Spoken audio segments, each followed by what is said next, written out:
Nothing bad happened all at once. There was no moment that felt like danger. No decision that announced itself as irreversible. Everything arrived labeled as reasonable, efficient, helpful, timely. Each step made the next one easier, not heavier, until momentum replaced choice and cooperation felt indistinguishable from safety. By the time interpretation became unavoidable, the system had already learned how to move without asking, and I had already learned how not to interrupt it. That's the part that's hardest to explain, not what went wrong, but how normal it felt while it was happening. What do you do when the room that was supposed to confirm your happiness suddenly goes quiet, when the machine meant to reassure you stops making sound, and the woman trained to stay calm won't meet your eyes? How do you argue with a woman who's holding your baby's heartbeat? I remember lying there, paper gown crinkled beneath me, staring at the ceiling tiles while the ultrasound wand froze in place and the screen dimmed, and she didn't explain anything, didn't even ask if I was okay. Doctors don't panic easily, but her hands were shaking, not dramatically, not obviously, subtly, like she was trying to hide it, and when she stood up too fast, crossed the room, and locked the door without asking, I knew this wasn't about medical news. That's when I realized I wasn't being protected, I was being contained. She lowered her voice, not for privacy, but for urgency, and said words no pregnant woman expects to hear from a stranger in a white coat: you need to leave your husband today. I laughed, because disbelief is quieter than fear, waiting for her to correct herself, to say she meant stress or rest or timing, but she didn't. And instead she stepped closer like someone blocking an exit and told me she wouldn't document this conversation, not because she didn't care, but because she couldn't, and that if I walked out of that office and went home like nothing happened, I could lose more than a pregnancy. A word that stuck to me harder than anything else she said. She glanced at the silent monitor and said she needed the quiet because what she was about to say wasn't safe to say out loud. And that was when my phone buzzed on the chair across the room. His name lighting up the screen, something she noticed too, her jaw tightening in a way that finally turned confusion into fear. Doctors don't tell you to run unless staying is dangerous. And when she asked me if my husband knew where I was right now, I didn't answer fast enough, and she nodded like that told her everything. She told me the timing wasn't coincidence, that what was happening to my body wasn't random, and that if I wanted any chance of keeping my child, I had to start lying immediately, not hiding. Lying, and as she unlocked the door, she warned me not to react, not to confront, and not to let him sense anything had changed, because whatever I was walking back into had already been planned longer than I understood. And as I stood up with unsteady legs, my hand pressed instinctively to my stomach, she left me with the sentence that still follows me everywhere: you still have time, but not much.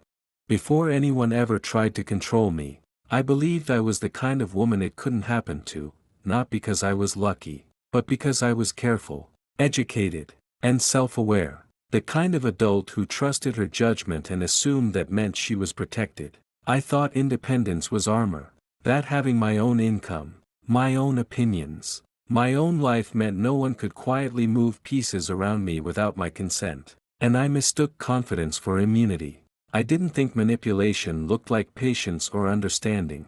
I thought it looked loud, sloppy, obvious, something you noticed early and stepped away from cleanly. I trusted logic more than instinct, because logic felt stable, and every time something made me uneasy, I told myself that adulthood meant not overreacting, not being suspicious, not assuming the worst about someone just because they made me uncomfortable. I believed that if something was truly wrong, I would feel panic, not confusion, and I didn't yet understand that confusion is often intentional. I was proud of how reasonable I was. Proud that I could explain things calmly instead of reacting emotionally, and that pride became a pattern, because people who believe in their judgment rarely question the system they're using to judge. I didn't think I could be rushed, I didn't think I could be cornered, and I didn't think I could be isolated, even as I was already learning how to soften other people's concerns before they finished speaking.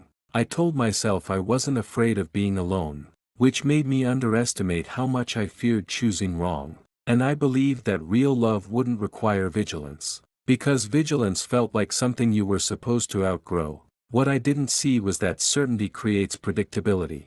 And predictability is easy to study. And when someone understands exactly what you believe makes you safe, they don't need to challenge you, they just need to align with you. Nothing in my life felt dramatic or dangerous. And that calm was something that could be built, shaped, and used, convincing me I was above chaos while blinding me to the fact that safety and control are not the same thing. Once someone understands what you believe makes you untouchable, they don't need force, they just need time. I didn't meet him in a moment of desperation or chaos, which is part of why he felt safe. Because he didn't arrive offering rescue or certainty, he arrived asking questions. The kind that made me feel seen rather than pursued. We talked most evenings on a narrow bench outside a cafe that closed early, the chairs stacked around us while the conversation kept going. And he had this habit of listening with his coffee cooling in his hands. Like nothing was more urgent than letting me finish a thought. He didn't lead with charm or promises. And he didn't ask what I did for a living or how much I made. And that absence felt intentional in a way that lowered my guard without me noticing. Instead, he asked things that felt thoughtful, even disarming, what decisions I regretted making too quickly, what I wished people understood about me before judging, and when I answered, he didn't interrupt, didn't correct, didn't rush to relate it back to himself. One question stayed with me because it felt harmless at the time, almost intimate in its restraint. What makes you feel safest when you're making a big decision? I told him I trusted logic and consistency, and he nodded once, slow, like he was filing it away, not impressed, not challenging.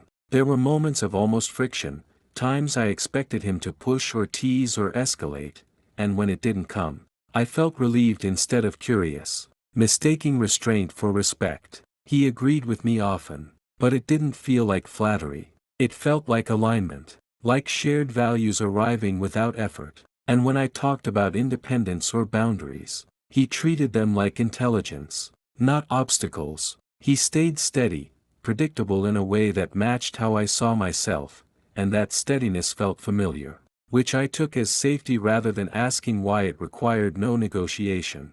I noticed how calm I felt around him, how little I felt the need to explain myself or justify my choices. And I told myself that ease was what emotional maturity looked like when it finally showed up. It felt like relief to be understood without being challenged, like meeting someone who spoke the same internal language I did. And I didn't question how rare that kind of frictionless alignment actually is. Because people who rush you make their intentions obvious. But the ones who move at your pace don't need to hurry, they're paying attention. Learning what steadies you, what reassures you, what makes you lower your guard. And by the time you realize they're using that knowledge, it no longer feels like manipulation. It feels like something you agreed to. My mother didn't accuse him of anything, which is part of why I didn't listen. Because she never framed her concern as suspicion or fear, she framed it as unease. The kind that doesn't demand proof and doesn't ask permission to exist. She asked simple questions that I answered too quickly. Questions about how decisions were being made, about whether I felt rushed or guided, about whether I still felt like myself when I was with him. And I mistook her restraint for ignorance instead of recognizing it as care. She said there was something about the way I spoke that sounded quieter, not unhappy, just compressed, like I was choosing my words instead of reaching for them. And I told her that was adulthood. That calm doesn't always look like excitement. That peace isn't loud.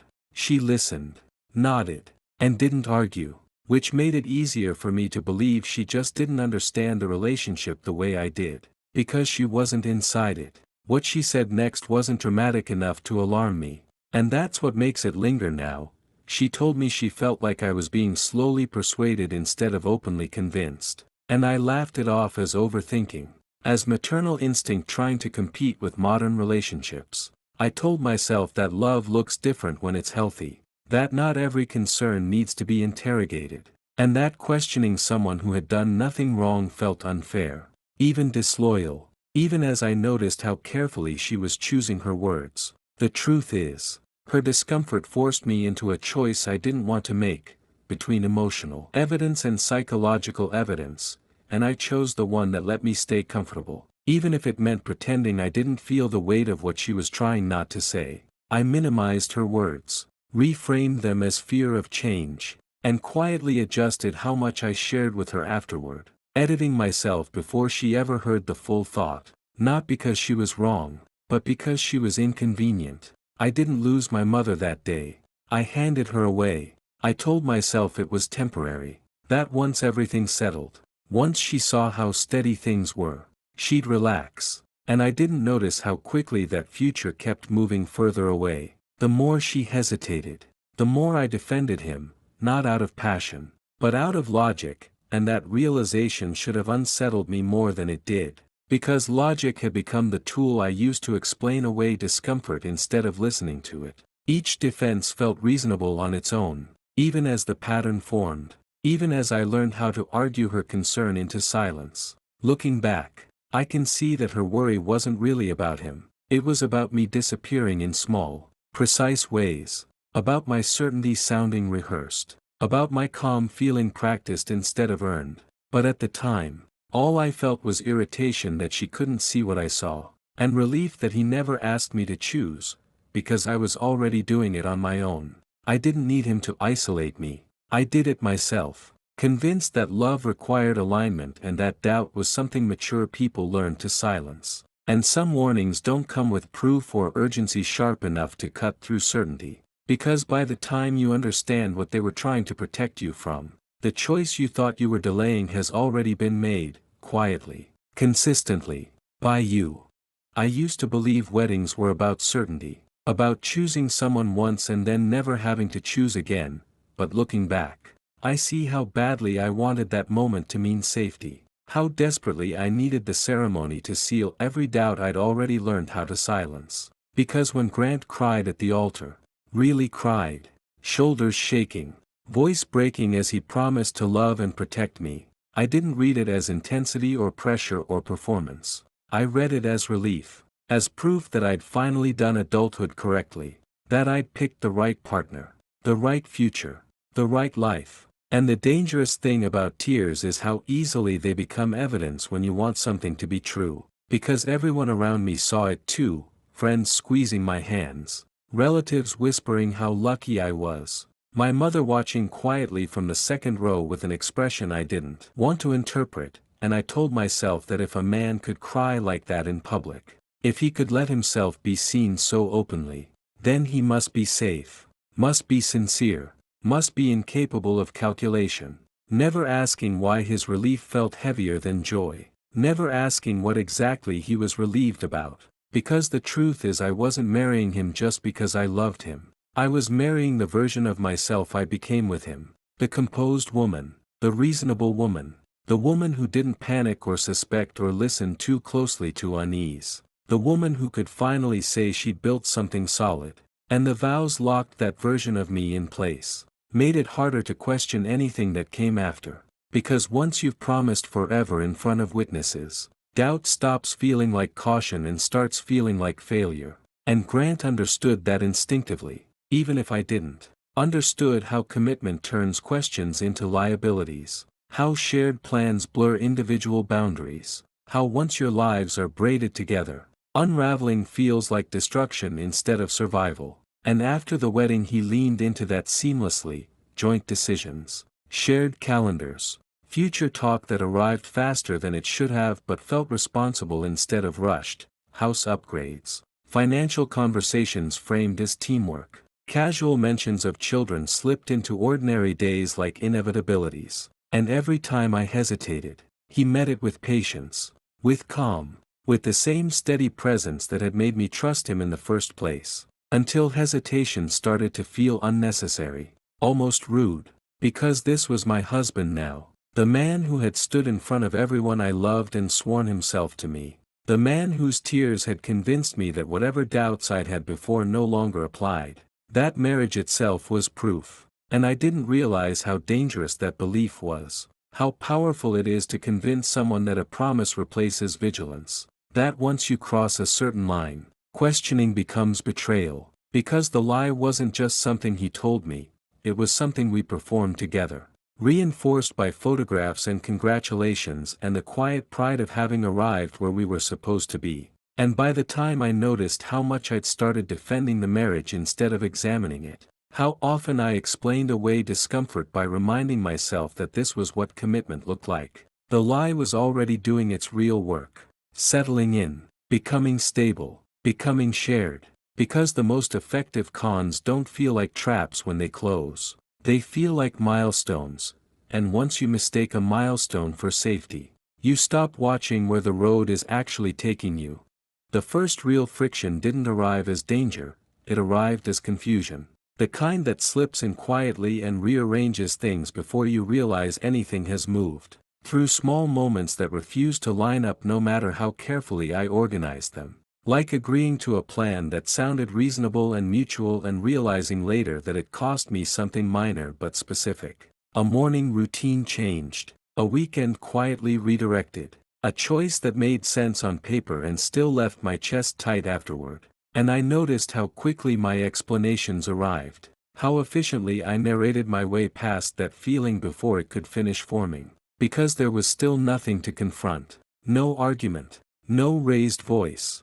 No contradiction I could point to and resolve. Just a subtle mismatch between what was said and what lingered afterward. A heaviness that didn't respond to logic the way it always had. And when I tried to reason it away, the reasoning held perfectly while the feeling stayed exactly where it was. Which was new, because I had always trusted that if something couldn't be explained it would eventually dissolve on its own. That clarity was only a few thoughts away. But this didn't dissolve. It settled. And I told myself this was normal. That every relationship has moments that don't translate cleanly. That discomfort was adjustment and not warning. Maturity and not fear.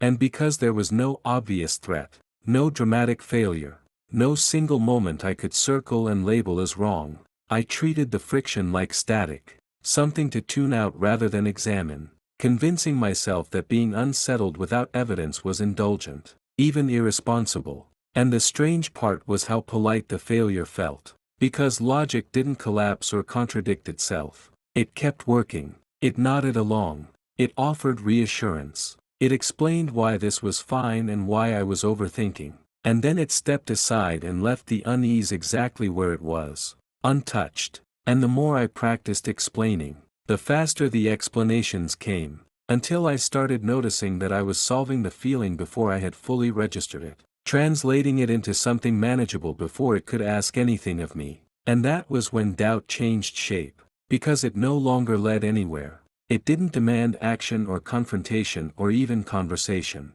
It just sat there, quiet and unresolved, like a signal that refused to become a message. And that was more unsettling than fear would have been, because fear points outward while this pointed inward, toward the way I was choosing interpretation over awareness. And once you reach the point where your explanations still function but your certainty doesn't, you're no longer navigating toward truth or safety. You're navigating toward comfort, deciding not what makes sense but what you're willing to smooth over, what you're willing to compress, and eventually what you're willing to ignore. And the danger in that isn't that something breaks immediately, it's that nothing does, because when logic stops working loudly it gives you a chance to turn back, but when it stops working quietly, it teaches you how to keep going even when something essential has already stopped responding.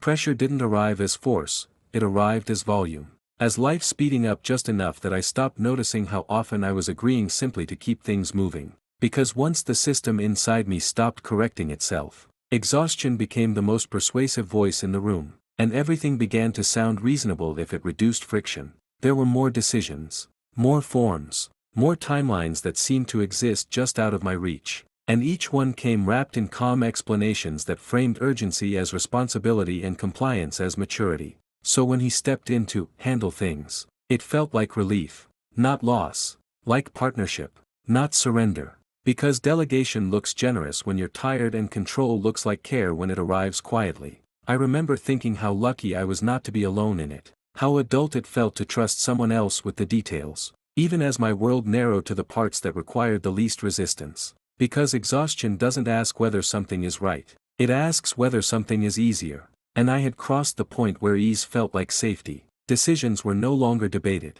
They were sequenced. one following another so smoothly that questioning any single one felt inefficient, almost childish. And when hesitation surfaced, it was framed as stress, hormones, overthinking, things to be managed rather than messages to be heard. The strangest part was how gentle it all felt, no ultimatums, no raised voices, just a steady sense that time was short and competence meant keeping up. So I learned to sign where indicated, to nod when things were summarized, to trust that what I didn't have the energy to fully understand must already have been thought through by someone calmer than me. I told myself this was what support looked like, that love meant being carried when you were depleted, even as my role quietly shifted from participant to passenger. Because once you're tired enough, guidance and direction become indistinguishable, and being led feels comforting when you no longer trust your own sense of direction. What I didn't realize then was that exhaustion doesn't just slow you down, it rearranges your values, teaching you to prioritize immediate relief over long-term clarity.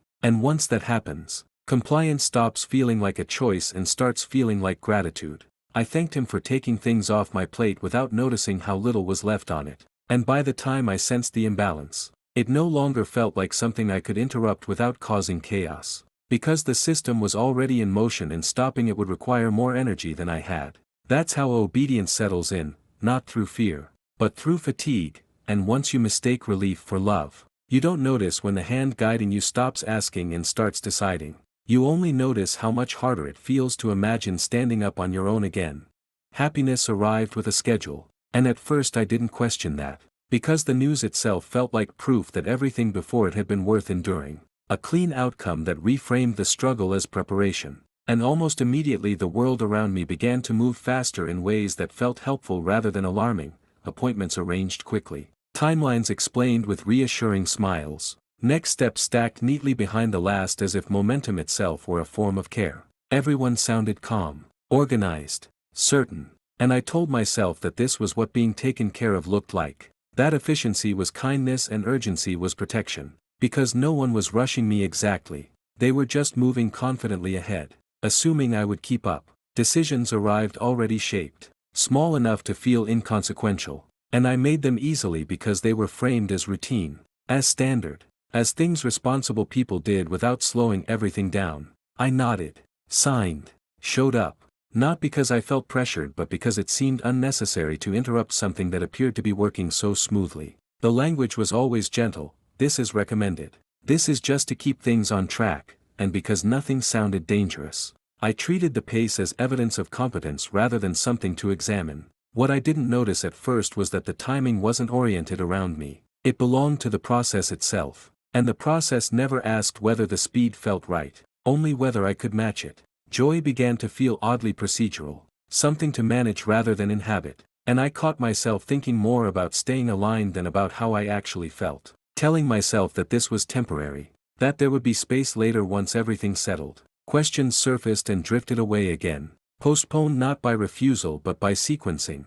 There was always something next, something timely, something that couldn't quite wait, and because the movement was constant and polite, it never registered as force. I remember noticing, briefly, how strange it was that something so intimate now came with instructions. How quickly my body became part of a system that congratulated me while quietly setting the pace. But the thought felt inappropriate, almost ungrateful, so I let it go. Slowing down started to feel like a risk, not because anyone said so, but because hesitation no longer fit the rhythm that had been established, and keeping up felt safer than pausing to recalibrate. The calendar filled itself, the future narrowed into milestones. And I learned to measure progress by whether I was on time rather than whether I was okay, trusting that the structure was there to help me, that all this motion meant things were being handled. It never occurred to me to ask who had decided how fast happiness should move, or what it cost to keep pace, because the care was real, the tone was kind, and everything was framed as necessary for a good outcome.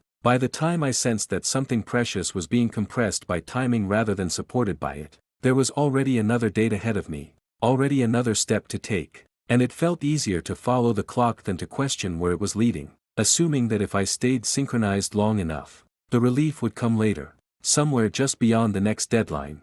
I didn't notice when the explanations started arriving before the questions, because nothing announced the change. It felt like a convenience, like the mind doing me a favor. There was simply less pause between a sensation and a conclusion. Less empty space where uncertainty could stretch out and ask to be felt. If something tightened in my chest, an answer was already there. If a detail didn't sit right, a reason appeared to smooth it over. I told myself it was fatigue, or hormones, or timing, or that everyone says this part is confusing, and each explanation was reasonable enough to close the loop. When plans shifted, I explained why flexibility mattered. When information arrived incomplete, I explained why it probably didn't need filling in. When decisions happened quickly, I explained why momentum was safer than hesitation. I didn't feel persuaded. I felt efficient, like I was keeping things from getting messy. A thought would begin, just a flicker, a pause, and something practiced would step in to finish it for me, sounding like competence, sounding like maturity, sounding like someone who knew how to prioritize. I learned how to preempt myself. If a question rose, I answered it before it settled. If doubt sharpened, I reframed it before it could draw blood. If a feeling lingered, I gave it a context and moved on. This wasn't suppression. It felt cooperative, like I was translating raw signals into something usable. When I hesitated, I thought, this isn't the moment. When something felt rushed, I thought, that's how it works. When resistance appeared, small and polite, I thought, I don't want to be difficult. That one came dressed as manners, not fear. I noticed how quickly I could make things make sense, how easily I aligned with the version of events that kept everything moving forward. Forward felt responsible, backward felt indulgent. There were gaps I stepped over without looking down, summaries that replaced conversations, decisions I agreed with before I fully heard them, and I accepted all of it with gratitude because it reduced friction. I didn't feel coerced. I felt included, and inclusion made slowing down feel impolite. The explanations kept the day orderly, kept worry contained, kept problems from becoming problems. They also arrived so fast that I rarely noticed what they replaced. A sensation would surface first, tightness, heat, a brief sense of wrongness, and almost immediately a story would wrap around it. It's normal. It's fine. It's handled. This is just part of it. By the time I checked in with myself, there was nothing left to examine. I wasn't choosing not to ask questions. I simply didn't need to. That was the feeling, needing less, thinking less, trusting more. I remember being proud of how adaptable I was, how calm, how little reassurance I required. I told myself I was strong. What I didn't notice was how often my first response had become explanation instead of curiosity, how quickly experience turned into acceptance, how rarely I let something remain unfinished. Nothing was taken from me during this phase. I handed it over, one small clarification at a time, and it didn't feel like loss. It felt like relief. Money didn't arrive as a threat. It arrived as relief. A way to simplify things that had grown complicated without anyone noticing when that happened. Appearing in small, reasonable adjustments, a suggestion to consolidate accounts, an offer to handle a payment because I was already tired, a comment about how much smoother it would be if one person kept track, and none of it felt like giving something up. It felt like clearing space, like reducing friction on a surface I had already learned to move across quickly. Decisions with numbers attached felt concrete and safer. So I signed where indicated, nodded when totals were summarized, grateful that someone else was willing to manage what I no longer had the energy to hold in my head, especially as time began to feel scarce in a way I couldn't quite name. And what I didn't notice was how quietly the math started deciding things before I did, not dramatic choices, just narrowing options framed as timing instead of permission, planning instead of control. This could wait. That wasn't the right moment, until questioning a number felt petty and pausing a process felt inefficient.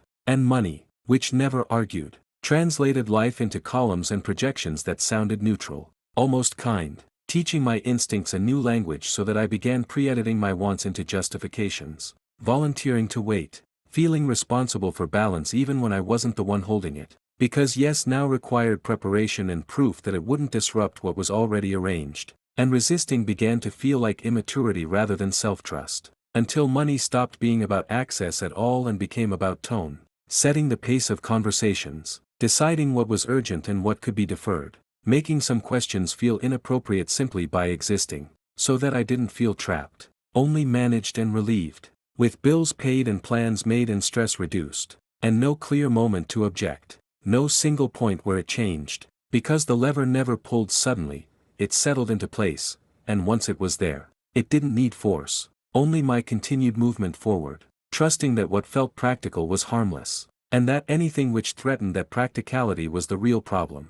The first time it happened, it wasn't fear, it was interruption. I woke up in the dark with no clear reason, no sound, no dream, just the sense that something had shifted slightly while I wasn't looking. The room was quiet, familiar, unchanged, and that almost made it worse. I lay there cataloging ordinary details, the clock's dim glow, the rhythm of breathing beside me, the weight of the blanket, waiting for my body to settle back into sleep. But it didn't. Instead, a thought surfaced without urgency or language, more like a pressure than an idea, a subtle insistence that something didn't line up. It didn't accuse, it didn't explain, it didn't even ask for action, it just stayed. I told myself it was hormones, stress, the cost of carrying too many days at once. I told myself that waking at odd hours meant nothing, that everyone does, that the mind searches for patterns when it's half-lit and tired. Still, I noticed how quickly I began rehearsing reasons, how efficiently I smoothed the moment before it could sharpen. I didn't write anything down, I didn't mention it the next morning. By daylight, the feeling had thinned enough to dismiss, but not enough to forget entirely. And that became the pattern, not panic, not clarity, just these brief, uninvited moments where certainty loosened its grip, then returned as if nothing had happened. The whisper didn't grow louder, it didn't repeat the same message, it simply reappeared now and then, always at the edge of rest, always leaving before it could be examined, teaching me something quietly important, that awareness doesn't always arrive as information, and unease doesn't always come with instructions. Sometimes it just knocks once, softly, to see if anyone is listening, and sometimes the most consequential response is how quickly you learn to fall back asleep. The appointment didn't feel dramatic, it felt clarifying, like a knot being loosened rather than cut, a room with neutral walls and soft lighting that suggested reliability rather than care, a desk cleared of anything personal, a clock that kept time without asking to be noticed, everything running on schedule, a voice across from me speaking in complete sentences and using words like standard, recommended, and next steps, not as reassurance but as structure, information arriving in clean segments that didn't overlap or rush, and I found myself nodding as details were organized for me, as possibilities were narrowed into timelines, as decisions were framed with urgency that never sounded urgent, because it didn't feel like pressure, it felt like order, and there was relief in how procedural it all was. Forms placed in front of me, instructions printed, dates assigned with an efficiency that implied experience rather than concern, something abstract and heavy translated into a sequence of actions small enough to manage one at a time, and I didn't feel protected so much as aligned, like I had stepped into the correct lane and traffic was finally moving, delay no longer feeling like caution but like interference, action no longer feeling like choice but like cooperation with a process already underway. Questions answered before they fully formed, risks acknowledged without emphasis, nothing minimized but nothing lingering long enough to invite debate, the conversation not asking what I wanted but explaining what typically happened next, and because it sounded practiced and reasonable I accepted the pace as appropriate, signed where indicated, listened as outcomes were summarized, absorbed the language of probability and protocol without attaching emotion to it, because this wasn't a moment that asked for belief or courage. Only cooperation, and what stood out afterward was how little resistance there was in my body, no surge of fear, no instinctive recoil, just a steady sense that the path had been cleared, because the system didn't promise safety so much as continuity, that things would proceed, appointments would be scheduled, someone would follow up, and the burden of deciding what came next had been redistributed across charts, policies, and professional norms. And I didn't feel relieved because everything was okay but because everything was accounted for. And walking out I noticed how naturally I adjusted to the new tempo, my calendar filling, my language shifting from possibility to necessity, we'll see, disappearing in favor of dates and instructions, my agency still technically present but exercising it now meaning disruption, explanation, friction against a sequence that appeared calibrated, justified, and already in motion, while staying in required nothing at all. And that was the quiet change I didn't name then, not that a decision had been made for me, but that the cost of reconsideration had increased without announcement. And in that room,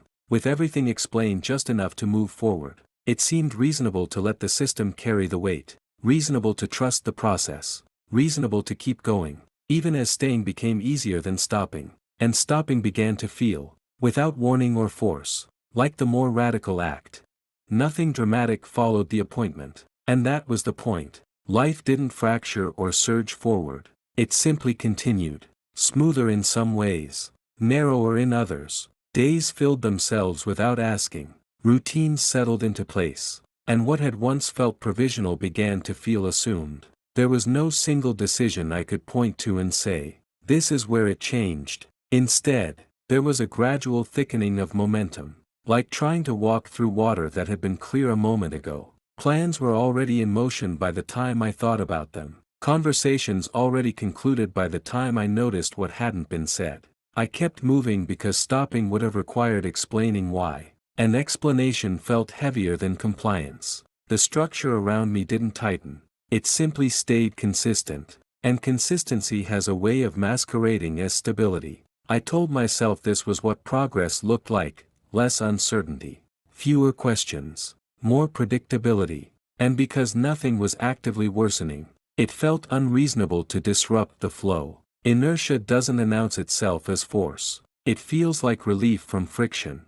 I adjusted to the pace, to the expectations, to the quiet understanding that things were now set, and that revisiting earlier assumptions would only slow everyone down. The days blurred not because they were chaotic, but because they were efficient. Tasks were completed, responsibilities met, outcomes tracked. There was comfort in knowing what came next. Even when what came next had been decided without me noticing the decision, I didn't feel trapped. I felt carried. And being carried is easy to mistake for being supported. Any unease that surfaced felt impractical, out of sync with the forward motion that everyone else seemed committed to. So I learned to keep it to myself, to file it away as background noise, to trust that if something were truly wrong it would interrupt me more clearly. But inertia doesn't interrupt, it absorbs. It turns hesitation into delay, delay into habit, and habit into something that feels too established to question. By the time I recognized how little room there was to step sideways, the path ahead was already crowded with expectations, and the idea of changing direction felt less like a choice and more like an inconvenience to a system that was functioning just fine without my input. Nothing changed all at once, which made it harder to point to what had. There was no argument, no confrontation, no moment where the ground shifted beneath my feet. Life kept its shape, schedules held, plans stayed intact, but the effects began to surface in quieter ways, as outcomes rather than events. Decisions I hadn't actively made were suddenly already decided. Preferences I hadn't voiced were treated as settled. I noticed results before I remembered agreeing to the process that produced them. It wasn't that my voice was missing. It was that it had already been accounted for. Conversations ended with summaries instead of questions. Choices arrived pre-ranked, framed by what was efficient, reasonable, already in motion. I adapted without resistance because adaptation felt like competence, and competence felt safer than disruption. When something felt off, it didn't register as danger, it registered as inconvenience, as friction I should smooth out rather than examine. The cost wasn't immediate loss, it was compression, fewer variables, narrower margins, less room to reconsider once momentum was applied. I still recognize myself in my decisions, which is why none of this felt imposed. It felt like follow-through, like adulthood, like honoring commitments I no longer remembered shaping, and because there was no escalation, only continuity, the effects were easy to accept and difficult to trace back. By the time I noticed that my options arrived later, thinner, and already leaning in one direction, it no longer felt like something being taken, it felt like something I had slowly learned not to reach for. The first resistance didn't come from inside the relationship, it came from outside the rhythm we had built, and that's why it felt unfamiliar enough to notice. It wasn't dramatic, and it wasn't accusatory, it was a delay, a question that didn't resolve cleanly. A process that paused instead of flowing, a form that came back incomplete, a call that wasn't returned when it usually was, someone else needing clarification on something I thought had already been settled. These moments didn't feel threatening, they felt inefficient. And that's what made them disruptive. I had learned to move quickly through systems that rewarded speed and compliance. So anything that slowed that movement felt like a problem to solve, not a signal to examine. Then there was a name I hadn't heard before, attached casually to a story that didn't quite fit, someone who had been involved earlier, briefly, and apparently without issue. It was mentioned without emphasis, almost as an aside, but it lingered because the timeline didn't align with the version I knew. When I asked about it, the explanation arrived smoothly, already packaged, already reasonable, and I accepted it because acceptance kept things moving. Still, the friction didn't disappear. It relocated. It showed up as a sense that information traveled unevenly, that some details were clarified only after they mattered, that certain questions were answered by narrowing the range of what could be asked next. This wasn't conflict. It was resistance without opposition. No one pushed back. No one argued. The system simply stopped accommodating curiosity the way it used to. I noticed that when others interacted with our situation, they required more verification than I did, more documentation, more patience. Their hesitation contrasted with my own momentum, and instead of slowing down to match theirs, I learned to compensate, to explain, to smooth, to reassure on behalf of processes I didn't fully control. That's when I understood that friction doesn't always announce itself as danger. Sometimes it appears as a mismatch between how fast you're willing to move and how fast the world is willing to follow. The presence of that earlier name, that almost forgotten involvement, didn't expose a secret or change anything immediately. It simply introduced resistance into a system that had been designed to eliminate it. And once resistance exists, it doesn't need to escalate to be effective. It only needs to persist long enough to remind you that not everything moves at your pace, and that when something finally does push back, it often does so quietly, through other people who aren't invested in keeping your momentum intact. There came a point where nothing new was added, and yet everything rearranged itself, because interpretation was no longer optional. The facts hadn't changed, the order in which they sat had. Timelines that once ran parallel now intersected. Explanations that had felt complete began to require footnotes. Small inconsistencies I had filed away separately started answering each other when placed side by side. This wasn't discovery in the dramatic sense, no revelation, no hidden document, no moment of exposure, but a convergence. The quiet collapse of plausible deniability that happens when patterns stop tolerating isolation. I noticed how often information arrived after decisions were already in motion, how clarity followed commitment instead of preceding it. I noticed how questions were welcomed only if they didn't alter direction, how reassurance increased as specificity decreased. The system still worked. That was the problem. It functioned too smoothly to interrupt, too reasonably to accuse. But interpretation forced a reclassification. What I had labeled as efficiency now looked like containment. What I had called support now resembled filtration. I didn't confront anyone, because confrontation assumes disagreement, and this felt more like alignment that had hardened into constraint. The weight of interpretation wasn't emotional, it was logistical. Once you see how a process benefits from your silence, neutrality stops feeling neutral. I understood then why nothing had escalated. Escalation requires resistance, and resistance requires certainty, and certainty had been deferred just long enough to make its arrival costly. Interpretation didn't offer relief or resolution, it offered coherence, and coherence carries obligation. I could no longer say I didn't know, only that I hadn't wanted to arrange the information this way. The moment interpretation becomes unavoidable isn't when the truth appears. It's when every alternative explanation starts requiring more effort than the one you've been avoiding. After interpretation, the world doesn't collapse, it clarifies. The systems keep functioning, the schedules still hold, and no alarm announces that something irreversible has happened.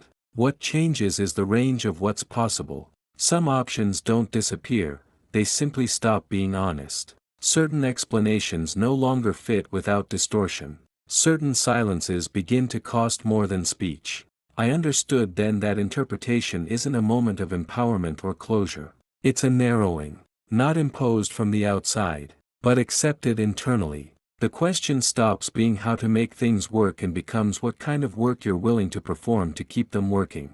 There was no dramatic break, no declaration, no instant freedom, just a recalibration of responsibility. What remained possible was precision, choosing where to apply effort, deciding which processes deserved cooperation, and recognizing where compliance would now require self-erasure. What no longer remained possible was innocence, the ability to participate without awareness, to move forward without accounting for what that motion sustained. I didn't gain certainty or peace. I gained authorship, the authority to name what I was part of and what I would no longer help maintain. That didn't end the system, and it didn't undo the past. It simply returned one essential capacity that had been slowly outsourced, the ability to decide, deliberately, what family, safety, and continuity would mean from that point on, and to accept that choosing them would now involve consequence, not confusion.